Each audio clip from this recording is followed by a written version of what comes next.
SOUN stock is showing what looks like a reasonable amount of weakness within a longer term bullish trend and within a medium term trend. So the stock has been it got a rejection around at 10.11 as of almost as of the 14th of March of this year 2024.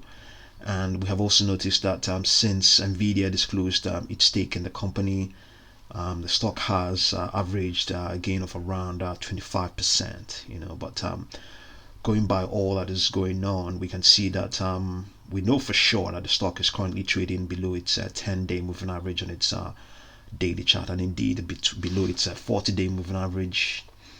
It's trading below its 10-day moving average, 21-day moving average, and 40-day moving average. As a result of all of those, we definitely would have it has a negative Z score for on its based on its 10-day moving average of 1.22. Sorry, 10-day moving average of $5.61. So as a result of that, the probability that this weakness will remain intact is not very high. It's around 11.08%, and the probability that it will rebound or begin to pick up strength or momentum is around 88.92. But 11.08 is a lot. A lot can happen within this 11.08. Can even plunge it further down. But I think one of the issues with SoundHound of late is now it's because it's amongst other things a trending stock. But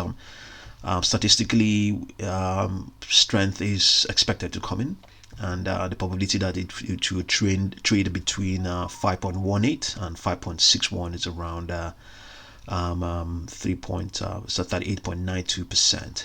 So the probability might even be higher for its 21-day and 20-day moving averages, 21-day and 40-day moving average. The probability that if you want to look at the probability from that direction, So if anything, we have its Fibonacci projection way away from where things are right now. But if we have a look at its 4-hour chart, we'll see that the Fibonacci grid is overlaid within much more recent printed prices. So we have below where it is right now 4.99 and all the way down to 1.41. This is the most downward projection. 1.46. This is the most downward projection on this 4-hour chart. But upper projections we have 6.37, and we have 7.19. We have 7.85. We have 8.57, we have 9.49, and we have 10.72. And then if we have to return to its 1-day chart, we can see that maybe the reason why we have we have predictions showing that indicating that its 10-day moving average is going to spike all the way towards 8.21 come Thursday, the 11th of April. That's a few days from today. It's probably because of the fact that it's trading at a discount. It's a 10-day moving average, And then we have also it could also be why its Fibonacci grid has just remained above here, just around right around where the highs of the resistance of around 9.49 was printed about a month ago. So given all of those, we have Fibonacci projections. We have 9.03.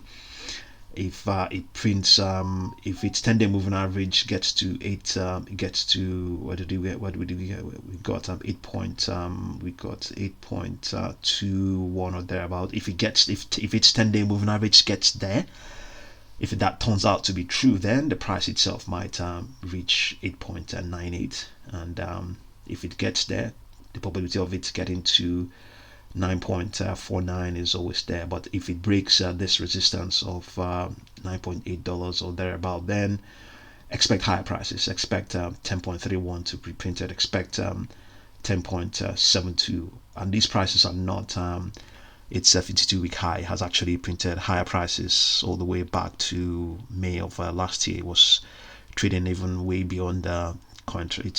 We're talking about was trading around right around over $11, probably up to 14 or even way more than that.